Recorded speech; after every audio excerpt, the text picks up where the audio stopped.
खेळतो हरी, राधिकेच राधिकोण जा तुझ्या घरी.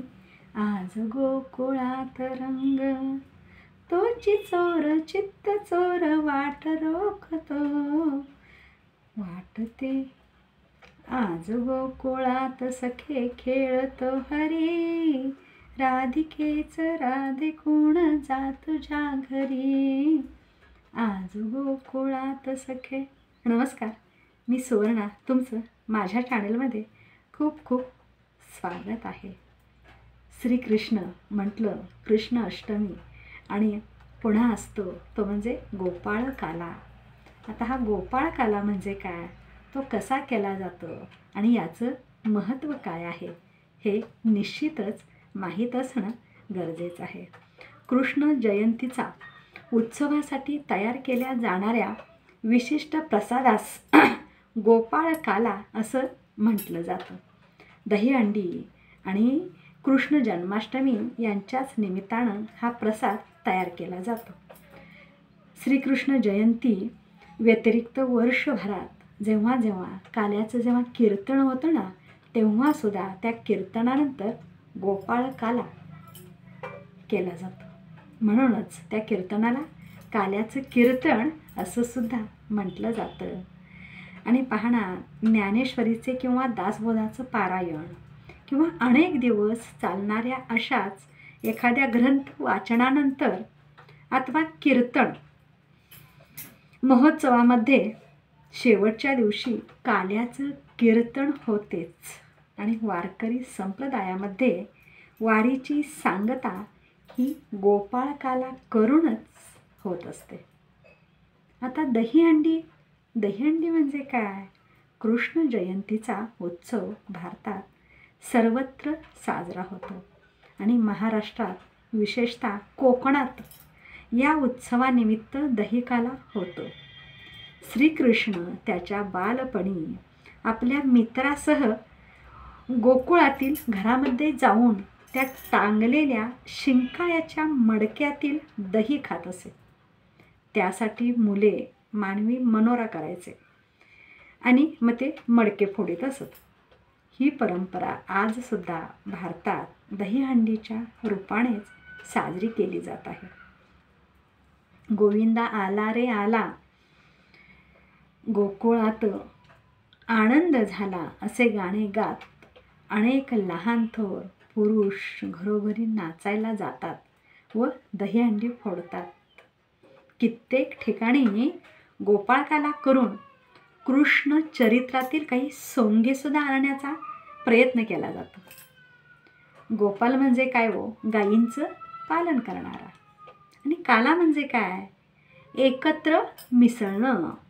मग पोहे, ज्वारीच्या लाह्या, धानाच्या लाह्या, लिंबाचे व आंब्याचे लोणचे, दही, ताक, चण्याची भिजवलेली ती डाळ, साखर, फळांच्या फोडी इत्यादी मिसळून तयार झालेला हा खाद्यपदार्थ असतो. आणि हा गोपाळ काला हा कृष्णास फार प्रिय होता असे सांगितले जाते. श्रीकृष्ण आणि त्याचे सारे सवंगडी मिळून यमुनेच्या तीरावर हा तयार करीत असत. सर्वजण वाटून खात असत असे मानले जाते. गोपाळ काला म्हटलं की उंचच्या उंच त्या हंड्या आणि त्या फोडण्यासाठी जीवाचे रान करणारे तरुण डोळ्यासमोर येतातच ना. मात्र गोपाळ काला या सणाला आध्यात्मिक आणि पौराणिक पार्श्वभूमी आहे आणि हे शास्त्र आपल्या लक्षात येतच. आणि हे शास्त्र लक्षात घेऊनच हा काला केला जातो. गोपाळ काल्याचे आध्यात्मिक महत्त्व आणि त्याचे लाभ याविषयी सुद्धा थोडी माहिती आपण जाणून घेऊया. गोपाळ काला याचा अर्थ काय?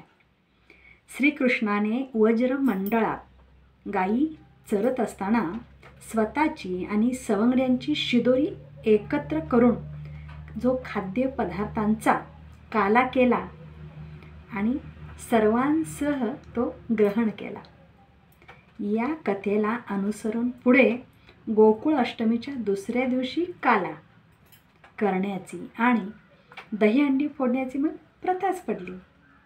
आता गोपाळकाला म्हणजे पांढऱ्या रंगाच्या 5 रसात्मक स्वादांचा अधिकाधिक प्रमाणात निर्गुण चैतन्याशी संबंध दर्शवणारा आणि पूर्णावतारी कृष्ण कार्याचे दर्शक असलेला हा एक समुच्चय आहे. काला हा शब्द एकसंग आणि वेगात सातत्य असणाऱ्या क्रियेशी संबंधित आहे. काला म्हणजे त्या काळाला, त्या स्थळाला, त्या स्तरावर आवश्यक असं वैशिष्ट्यपूर्ण कार्य दर्शवणाऱ्या घटनांचं एकत्रीकरण. पूर्णावतारी कार्य हे स्थळ, काळ आणि स्तर या तिन्ही घटकावर आदर्शवत असेच असते.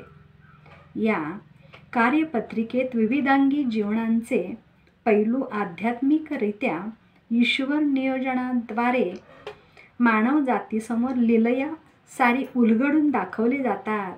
गोपाळकाला हा श्रीकृष्णाच्या विविध अंगी पूर्णावतारी कार्याचे प्रतिनिधित्व करतो.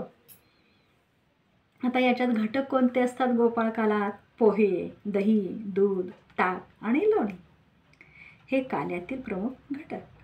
त्या स्तरावरील भक्तीचे ते निर्देशक असतात. आता पोहे जे आहेत ना, ते वस्तुनिष्ठ गोप भक्तीचे प्रतीक आहेत आणि काही झाले तरी श्रीकृष्णाला धरून ठेवणारे ते सवंगडी. दही वात्सल्य भावातून प्रसंगी शिक्षा करणाऱ्या मातृभक्तीचे ते प्रतीक आहे. आणि दूध गोपीच्या सहज सगुण मधुर भक्तीचे ते प्रतीक आहे. ताक गोपींच्या विरोध भक्तीचे प्रतीक आहे. लोणी सर्वांच्या श्रीकृष्णावरील अवीट प्रेमाच्या निर्गुण भक्तीचे ते प्रतीक लोणी आहे. या दिवशी ब्रह्मांडात कृष्ण तत्वाच्या आपत्वात्मक प्रवाही गतिमान लहरीचे आगमन होते आणि काल्यातील पदार्थ या लहरी ग्रहण करण्यात अग्रेसर असतात. शरीर मन यांना हे पोषकच आहे ना. या दिवशी वायुमंडल आपतत्वाने भारित असतो आणि देहातील पंचप्राणाच्या वहनाला पोषक असल्यानं मनाला उत्साह देणारे आणि देहाची कार्यक्षमता सुद्धा वाढवणारे आहेच ना. सर्व सृष्टीचे आनंदी असणे, वायुमंडलातील आर्द्रतेचे प्रमाण वाढल्यामुळं वृक्षचरही चैतन्ययुक्त लहरी ग्रहण आणि प्रक्षेपण करण्यात अत्यंत संवेदनशील बनल्याने सर्व सृष्टीच आनंदित असते. तर असा हा गोपाळकाला सर्व श्रीकृष्ण भक्तांना अगदी मनपूर्वक धन्यवाद. तर असा हा गोपाळकाला आहे आणि या काल्याचं अनन्यसाधारण असं महत्त्व आहे. मग चला सारे मिळून हा गोपाळकाला जरूर करा. एकत्रित येऊन गल्ली गल्लीमध्ये, कॉलनीमध्ये असेल किंवा अन्य कुठेही असेल किंवा तुमच्या परिवारासोबत हा गोपाळकाला जरूर करा. दही, पोहे, ताक, लोणी, साखर हे एकत्रित करून तो गोपाळकाला अगदी श्रीकृष्णालाही नैवेद्य म्हणून द्या आणि तुम्हीही ग्रहण करा. धन्यवाद.